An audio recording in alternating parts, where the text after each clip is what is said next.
I have to. Well, I'm very happy to be here, and normally at this kind of conference when we do this, the day starts with a lot of data and a lot about figures.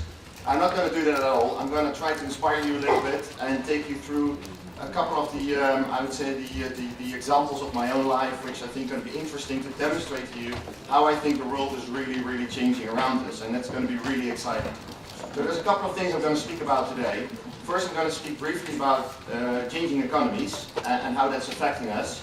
And then I'm going to speak about the consumer, and I think that's one of the biggest shifts, is that we as consumers are changing, but especially the consumer behind us is changing very much. And it's going to be about change, and how companies are changing and how companies are not changing, and what the effect is on that. Okay?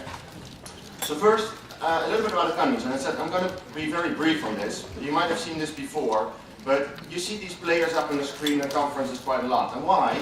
Because there's some very significant things with these companies, what they do different from other companies. And that is actually, if you look at Facebook, it's the biggest content provider in the world at the moment, and they do not own any of the content. Same with Uber, biggest taxi company, no taxis. Airbnb, biggest hotel company now in the world, but no, they're not owning it themselves. And Alibaba, biggest retailer in the world, not owning the product themselves. And that's very different than how business has been done in the past. I don't know if you heard about Alibaba. Alibaba is very big in China. They had 2 weeks ago, they had single day, and they sold for over $14.5 billion of product. $14.5 billion in 1 day. 1 day, $14.5 billion. It's amazing. Now it's mainly focused on China and the region there, but they're going to be huge all over the world.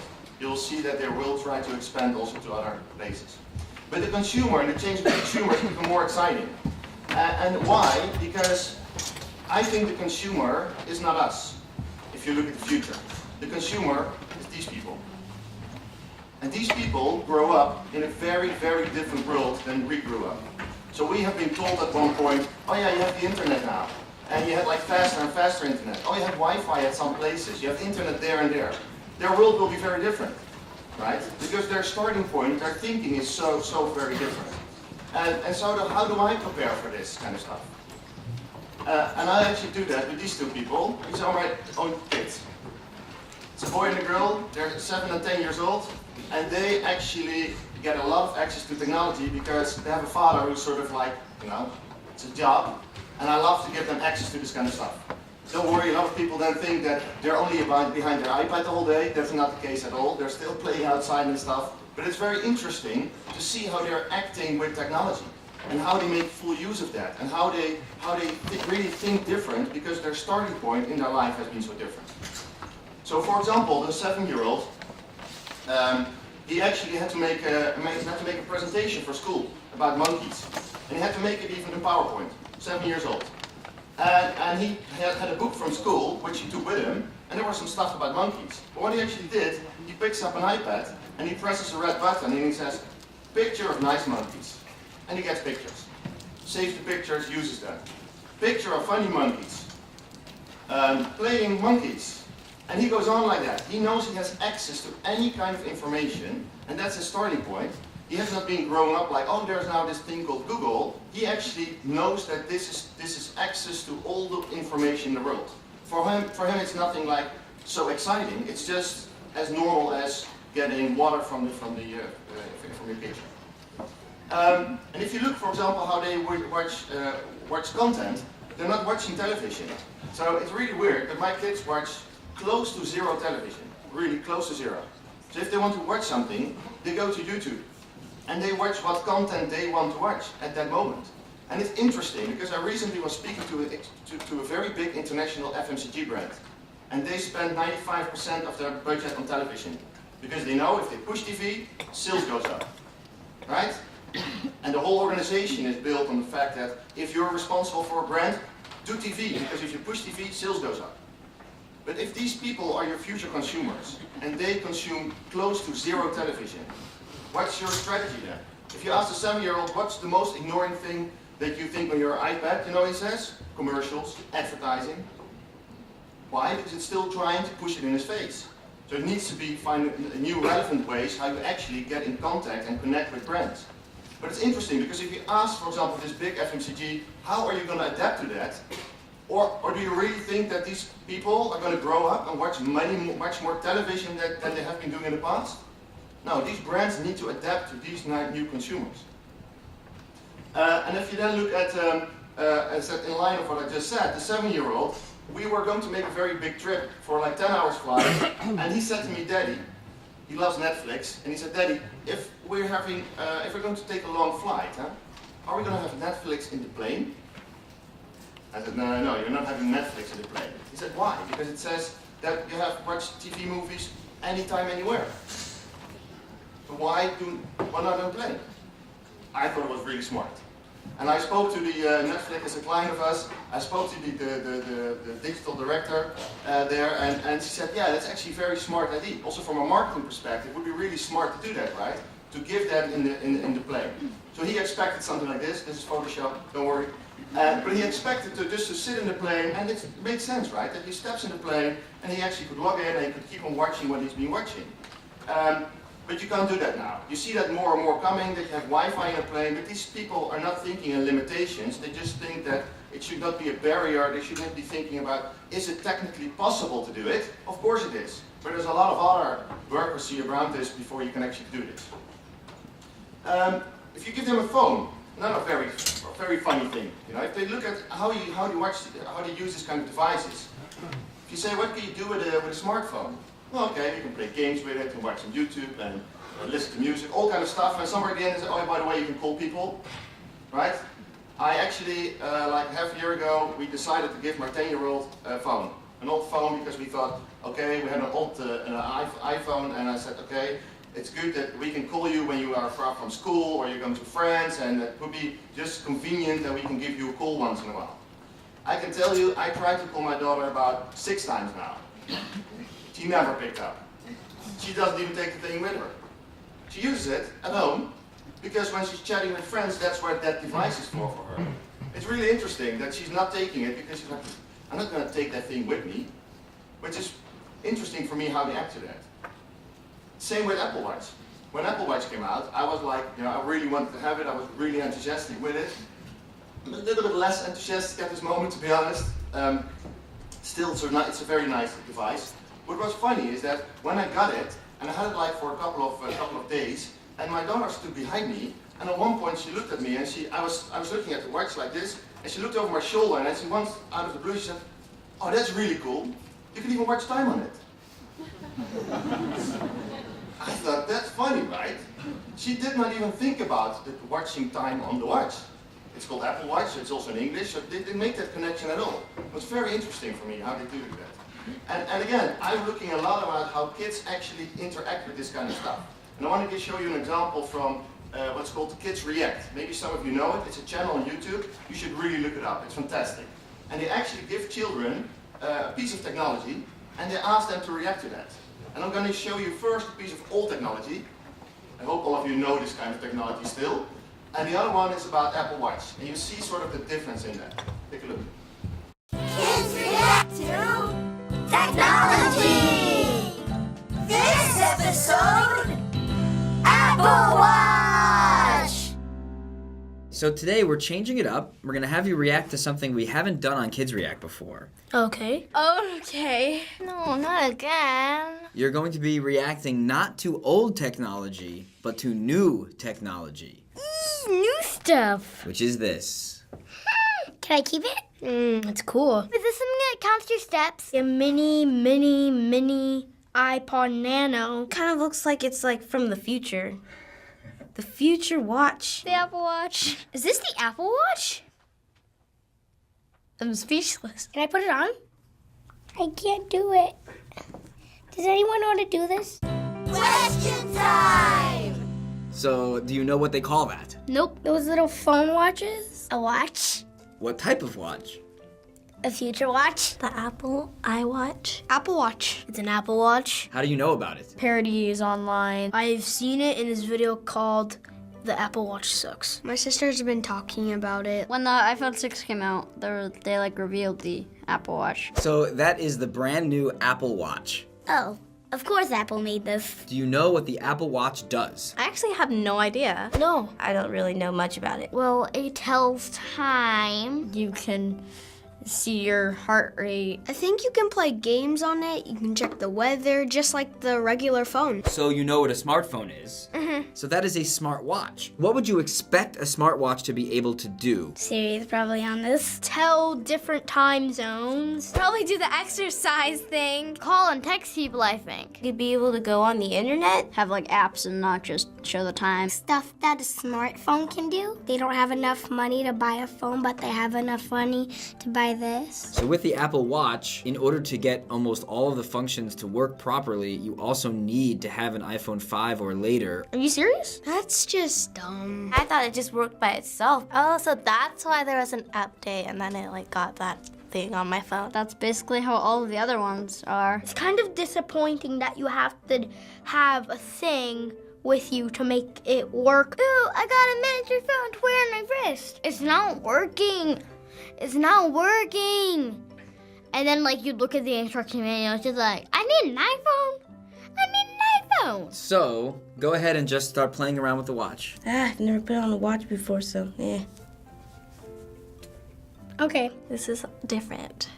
What the heck is this? What does this thing do? Oh, so use this to go up and down, and I think you can use your finger too. Calendar. How do I go back? How do you go back? If you press that button in, it'll bring you to the screen you were just at and bring you back. This is so cool. Hit the circle button. Ooh, appy. Cool. I like the setup. This is weird, like the way it's formatted. It's all in one little cluster. So it's really hard to find stuff. It's kind of hard to see, but this thing is still awesome. I don't see YouTube. Yeah, It's worthless. Ooh, it does that one trivia thing. Well, it's kind of not useless. You got a game on there. So now I'm going to show you something else the watch can do. It's shaking. Oh, whoa. Hi. Hi. It just pops up while you're trying to do something. No. Does this thing text? It says hi, Devin. Hi, Joseph. I got a message, and it said, "Hi, Casey, do you like the watch?" So how do you reply to the text message? Can you type? No. It only has the yes and no thing. You should be able to type so that you can say anything you want. Oh, I know how to do it. There's a microphone. You can talk. I like typing better than talking because sometimes it mishears you. It doesn't make any sense if, like, you have your phone right there, but then you want to answer your text on this thing. Now I'm going to show you how it works as a phone. I thought it just like showed your phone call. I didn't know it had a microphone. You're calling me. Hello? Hello? Hey. Hi, Jacob. Hi. Oh my goodness. It works. This thing's awesome. I'm hanging up now. You're mean. Don't hang up on me. You look like a spy just tucking in your watch while you're going down the street. I think this is cool, but I think it should have some more stuff that you can do without your phone. So it has the text messages in the phone and all those different apps like the exercise program, but it basically does all the same things that your phone can do, except it's on your wrist. Well, I don't know. It definitely makes you look cooler. I have watches and I don't use it to check the time. It uses a watch to check the time. Why do this when you can just take out your phone in a second and answer? You're kind of confused, like, should I use my phone or should I use the Apple Watch? Which one's better? It has the things that a normal like phone has, but it's like not as good as a normal phone. It still has them. That's pretty cool. So do you think there is a need for this device? No. I think it's cool, but not necessary. It's cool, but I don't really need it, but I really, really want it. Nobody really needs a smartphone. Nobody needs this either. You don't need a TV. It's a cool thing to have. I don't really think there's a need for this because you already have the phone. I really like this. This is like a good idea. Whoever made this, amazing job. So now let's talk price. The cheapest Apple Watch goes for about $350. That's not really bad. Really? Oh my god. Is it a watch made of gold? Funny you would say that. They have a watch made of gold version. It starts at $10,000. Apple! I want the solid gold one. Go to the store after you're done and bring it to me. Why do you even need a solid gold one? There's no point in that. This is just as good as the solid gold one. Truth. So yes or no, would you want an Apple Watch? I want to pay for it. Yeah. Yeah. No, I wouldn't. Yes. Yes, I would. Yeah. I don't. Your phone can do just as much. Yes, yes, yes, yes, yes. No. It doesn't have as many things as a phone does, and you have to have your phone with you for the most part. Finally, do you think this is going to be a big hit and start a huge craze that everyone's going to have an Apple Watch? No. I don't think this is gonna hit off. It's an accessory. It's gonna catch on, but it's not gonna be as common as the iPhone. I don't think it should have the phone with it. And I want to watch YouTube on this. If this had YouTube on it, I would have one. YouTube is my life. Some people are just like, oh my gosh, this is the new fad. I need it. I need it. If you don't need your phone to do all these things with you, then I think this might be a really big hit and everybody would want it. I know I would. Thanks for watching this episode of Kids React. In the comments, let us know what technology we should react to next. If you want to be the first to know when we have a new episode, click subscribe. Goodbye, guys.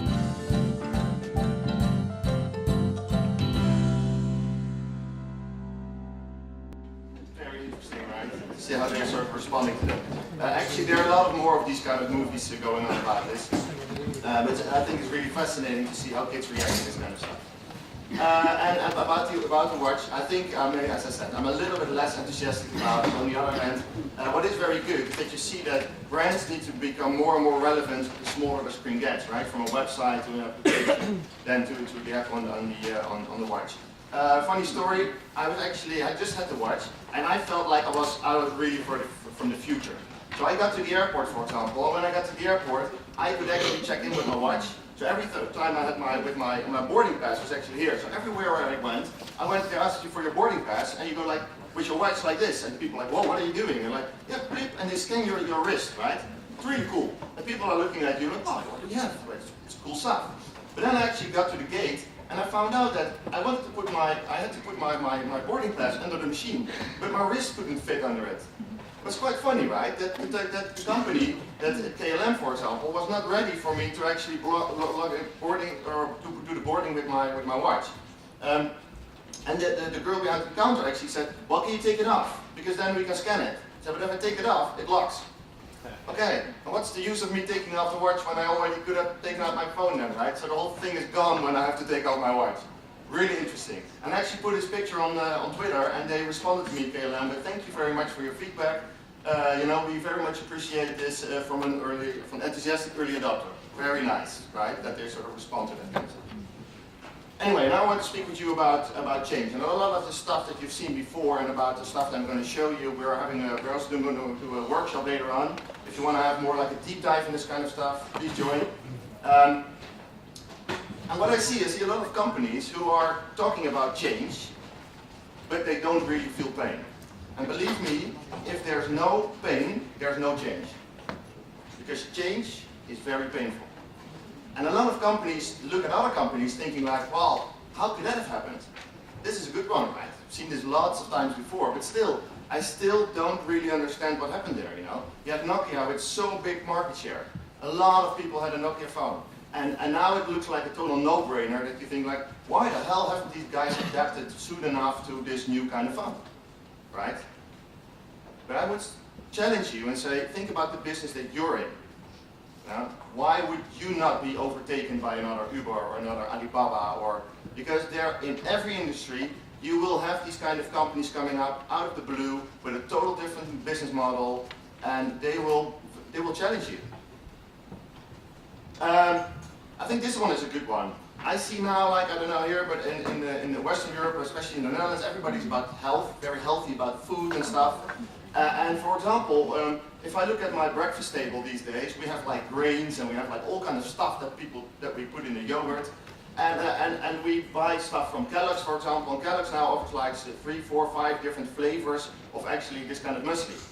And now this new company comes up, and they're called My Muesli. And what they do is that you can actually go to their website, and you can actually put together the muesli that you want, all the ingredients, right? And it sends you your own muesli. It's so simple, right?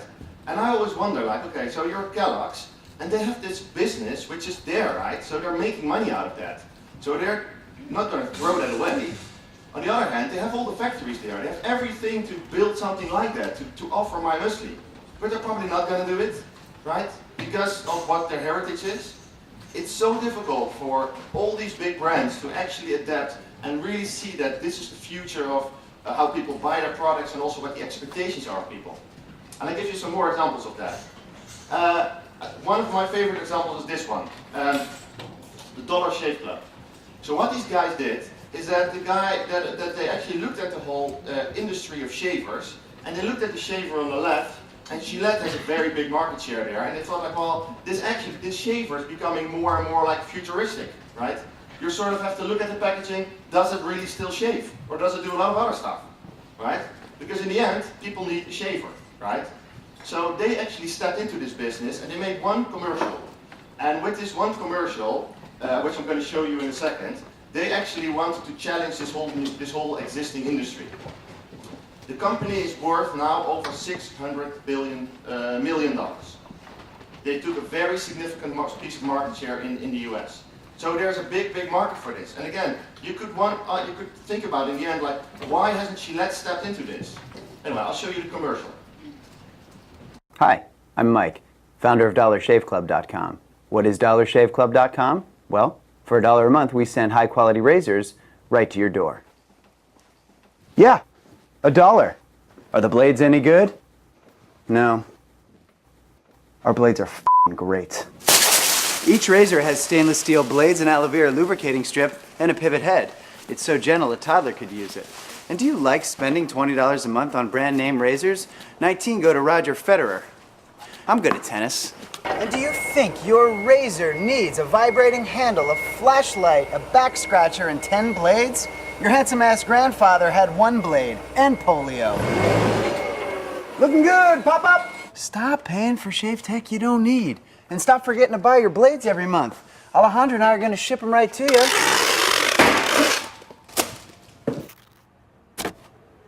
We're not just selling razors, we're also making new jobs. Alejandro, what were you doing last month? Not working. What are you doing now? Working. I'm no Vanderbilt, but this train makes hay.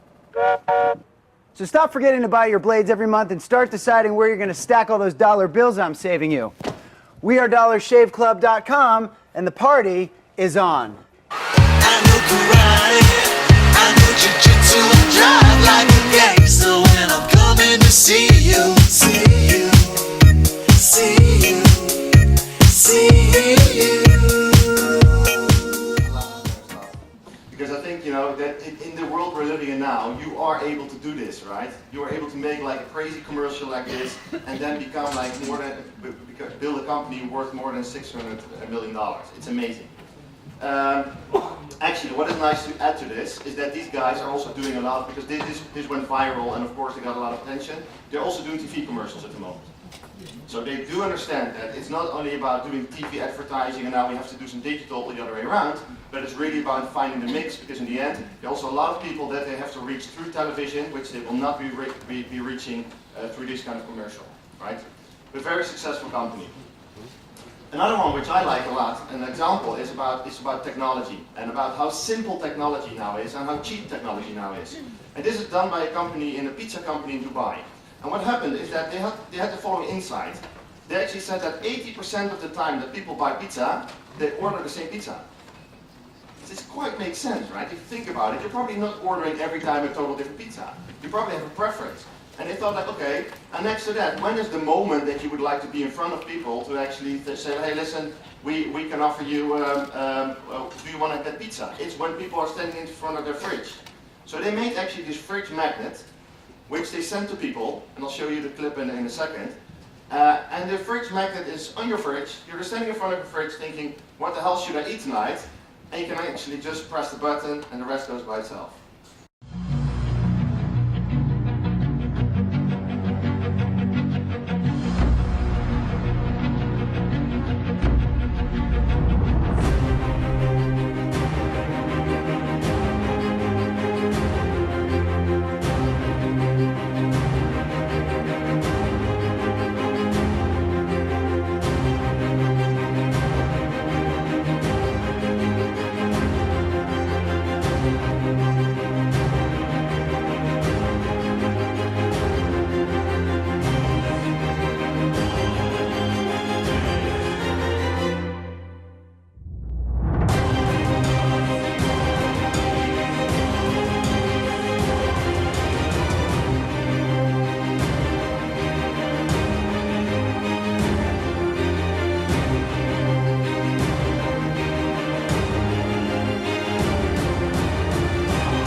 this is so smart.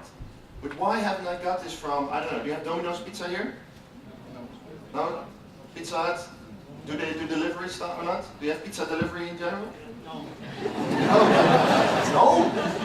Shit, I should start a company, pizza delivery. Big business opportunity. So, for example, in the Netherlands, a lot of markets, they have a lot of this kind of delivery, but I don't see the big international brands actually doing this kind of stuff. But it's actually very cheap to make. It's very cheap to make this kind of button these days. I think that's also one of the things that really changed. That this kind of technology has become very cheap. And I think, also in your own business, think about if you have a great idea and it needs some piece of technology, try to figure it out and try to find companies to actually build it with you. Try to experiment. Because a lot of times you will see that people are developing stuff somewhere in the world, because now the world is this small, and actually these people can build it for you. And as I said, that's very much how I see that the world is also changing. It has become so small. It's so easy to get products from all over the world. It's so easy to connect to people all over the world. Another one about new technology. I don't know if you recognize it. I don't know who of you knows Minecraft. Minecraft is a game played by mostly kids. But I don't play it myself. I still look at it, not really understanding it. My kids play it, and it's actually digital Lego. So where you first used Lego blocks to build something, you now actually can do this in a virtual world. So you actually go there, the graphics really suck. The company is bought by Microsoft, by the way, a couple of years ago. And actually you can build together with friends in a digital world, you can build whatever structure you want to make. And it's amazing how kids can build three-dimensional structures, right? And now what you see as a next step, and how I see this going to evolve, is that, first of all, with 3D printing, you can actually print your own house that you have made, right? Your own structure. You can 3D print it now, so you build something digitally in Minecraft, and then you press the button and it will be 3D printed for you. Next step, Lego will do this for you. Lego is one of the companies that I admire most at the moment, because they're having their traditional business with the blocks, but they are innovating. And it's interesting, because you could be soon building something in Minecraft online with your friends and then order it in a Lego box at home. How cool is that? That it will be sent to you in thousands of small blocks and you will be sitting at the table together with your friends rebuilding what you made online. We're going to get that kind of stuff. And as I said, I love Lego in that. Another thing from Lego, Lego Dimensions. I don't know if you ever heard about it. So what did Lego do? They embraced the fact that kids play also video games. And they connected this with the stuff that they're doing. So this is a sort of a portal which is connected to a PlayStation or an Xbox. And you can play a game where you have to go through levels, you have to walk around. But actually, you also have to build stuff in Lego. So you need to have certain characters in the game to do stuff. You have to build them with your friends, then put them on this portal, and they will pop up in the game and you will play with them. Right? They get to a point that you need a car or a plane and you need to build it with your friends physically, and then put it on there and you will be able to continue the game. Very smart. Right? They're really connecting this kind of stuff together. And one of the technologies that I think is going to be most impactful for the next 3 to 5 years is this thing. It's Oculus. The company was bought by a lot of money by Facebook, I think about 2 years ago now. And it's exciting because Facebook has unlimited resources, unlimited engineers, unlimited money, I would say. Everything is there to make this really successful. If you have never tried to have this on, please try it on. We actually have an MEC booth here downstairs where you can actually try it on. If you get the opportunity, please try. You can also win some nice prizes and stuff. But you will see that once you have this on and you start looking around, that you realize that you cannot escape from this virtual world. It's very different than having a layer with, for example, what Google did with Google Glass, because you cannot get away out of this world. And you will see how your brain is actually responding to this. You know that you're not, for example, in a roller coaster. You know that. But your brain is making you feel and act. Your body is starting to move around. So you cannot, it's sort of the brain plays a trick on you. And I think this is going to be really big. Because I think you're going to have, for example, people will have this at home. And you will be able to go to a concert, for example. You can go to a concert, you can stand there, you can put it on, you're in the middle of the crowd, you have the sound there, and you will have the feeling that you're there. You know that you're still at home, but you will get much closer than when we started with a small TV, big TV now, sound system, etc. That experience will really get more and more enhanced. I think you're going to have if you want to go to the World Cup football final, for example, you could actually, and you don't have a ticket, you can go there. You could sit in the stadium. But how cool would it be that if you can sit in the stadium, you can stand next to the trainer, next to the coach? How would that be? Standing next to the coach watching the match. How cool would it be that actually if Messi has one button here, which is a camera, you could be first person Messi in the match? How cool would that be? You're going to get crazy stuff. You're going to get shopping with this. You're going to get all kind of new experiences with this. And of course, where the first two industries which will embrace this are gaming and porn. It's going to be big too, but you will see that this will be very, very, very impactful. So please try it out. We've got some really decent stuff actually on the demo downstairs, so don't be scared of it.